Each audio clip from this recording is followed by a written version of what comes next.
This little independent country was once the world's richest country. The name of this country is Nauru.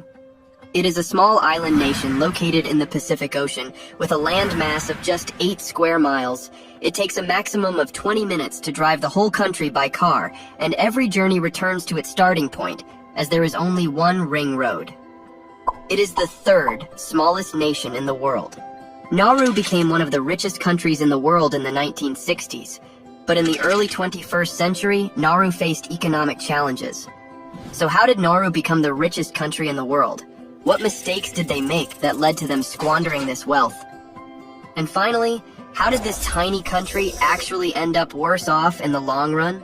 Nauru is surrounded by massive coral reefs preventing large ships from approaching the shore. Until recently, the locals on this isolated island had so much wealth that they didn't even know what to do with it. Once rich in phosphate deposits in 1975, Nauru became the country with the highest GDP per capita in the world. Nauru was first discovered by Europeans in 1789, when a British ship passed by, a piece of land covered with a green central plateau, overgrown with swaying palms and framed with white sand beaches.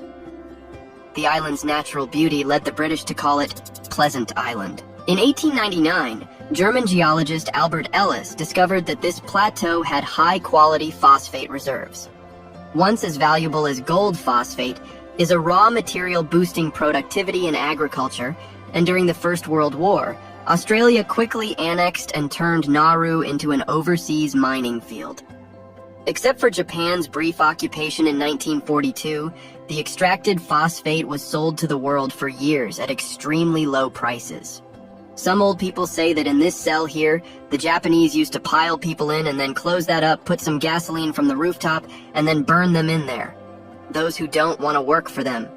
In the years between 1945 and 1968, phosphate mining activities reached new record highs. When the Naurusians finally achieved their independence, nobody was forcing them to mine phosphate anymore. But by this point, their entire economy already revolved around exporting this natural resource. Independent Nauru had lost 1/3 of its islands to the mines, and the inhabitants lived around to by now. Even ghastly attractive land, a barren moonland. All economies are limited by the factors of production, land, labor, and capital. It's just in the case of Nauru, these limitations were extreme.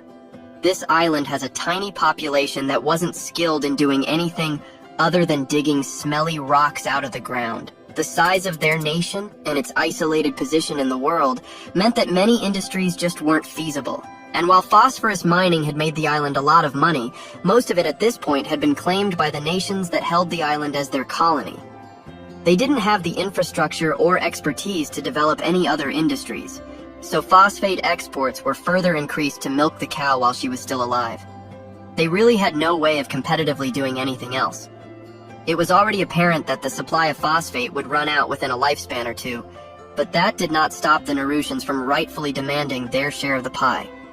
This initiated an epoch of Nauru's history, where some called it the wealthiest little island in the Pacific. A little more than a decade after their independence, Nauru became internationally hailed as the single richest country in the world on a per capita basis. In 1981, they had a GDP per capita of $27,000, which translates to $88,000 today. For comparison, the US GDP per capita was $14,000 at the time. This means the average Nauruan was twice as rich as the average American. Many inhabitants were able to be unemployed by choice. At the same time, all sorts of crazy stories happened in Nauru. Sports cars were the accessory to possess, despite the country's small size.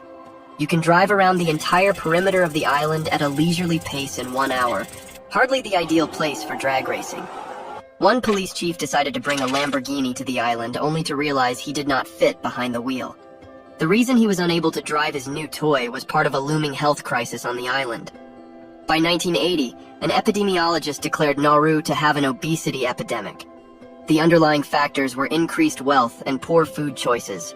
Junk food consumption skyrocketed, and still in 2002 the country was ranked the worst of 170 nations by the World Health Organization. In terms of average body mass index, a Naurusian's life expectancy is only slightly above 60. The healthy indigenous foods, such as coconuts and fish, got replaced by imported foods.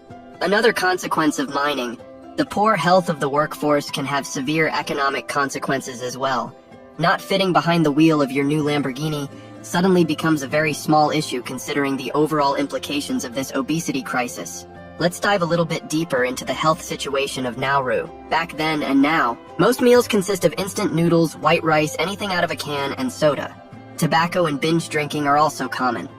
The decades of phosphate mining destroyed the natural environment to such a great extent that the agricultural industry became almost non-existent. And spoiler alert, but the economic downturn after the phosphate ran out meant that most Naurusians could only afford cheap processed foods. During the colonial days, the Naurusian people only received a small fraction of the wealth generated by the phosphate mining. Given this background, it was rather economic necessity that prompted them to continue mining after independence, rather than greed. Having to import all goods, including food and water, is not a sustainable way of living. Since all the attention went to phosphate mining, nobody bothered to waste time on manufacturing or agriculture. For agriculture, the land was too exploited anyway, after all the topsoil got removed for mining activities. The necessity to diversify was no news to the country's leaders, and they did try to venture into different industries. One was offshore banking, resulting in licenses for roughly 400 foreign banks at the beginning of the 1990s. These Nauruan bank branches were initially a huge success, but the strategy behind the success was, let's say, dubious at best. Customers did not need to visit the island to open a bank account.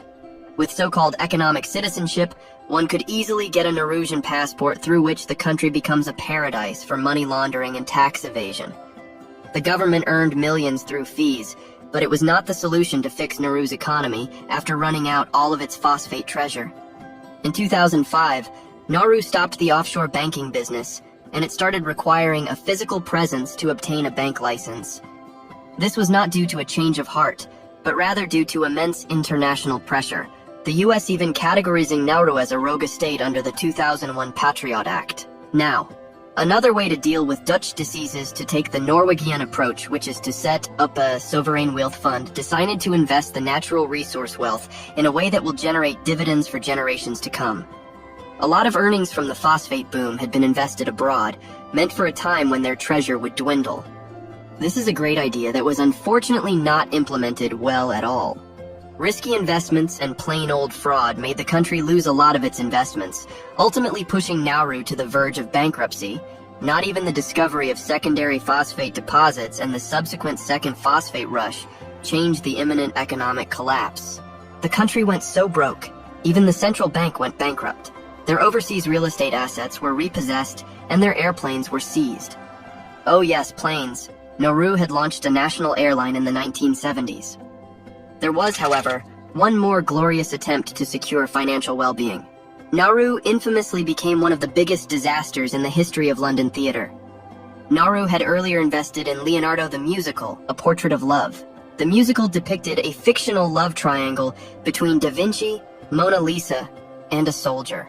Needless to say, the musical became a huge flop at a time when Nauru could not afford any kind of financial loss. By 2001, they were completely out of phosphate, and their foreign investments had almost all ended up in failure. By this point, the country was completely broke, and had a paltry GDP of $32 million, adjusted for inflation, unemployment skyrocketed to 90%, and the school system mostly collapsed. Just a reminder, we are talking about the richest country in the world just years earlier. Unfortunately, this is only the beginning of one of the darker chapters as a result of the economic misery Nauru faced at the turn of the century.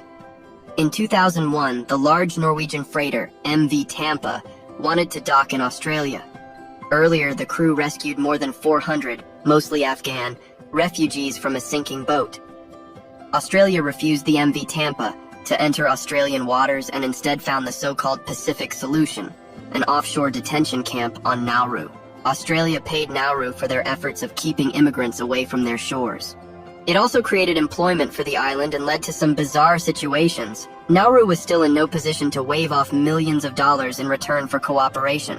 The client state was far too intertwined with their large neighbor to refuse the new proposal. Even the fierce hostility of many Naurusians did not change this policy. Over the past 2 decades, Australia has employed Nauru's detention services on and off, and they continue to house migrants to this day. This, along with foreign aid, mostly from Australia, has kept the island economy afloat, barely. James Aingemea, an old minister of the Nauru Congregational Church, was born in 1911 and practically saw it all, even the musical. Aingemea lamented to a New York Times reporter saying, "I wish we'd never discovered that phosphate. I wish Nauru could look like it was before when I was a boy. It was so beautiful. There were trees, it was green everywhere, and we could eat fresh coconuts and breadfruit. Now I see what's happened here and I want to cry." Today, Nauru's main industry is outsourcing refugee detention centers.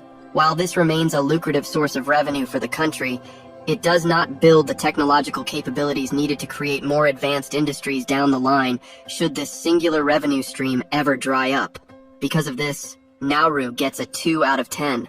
Altogether, this gives Nauru an average score of 4 out of 10, which puts it down here on the Economics Explained National Leaderboard.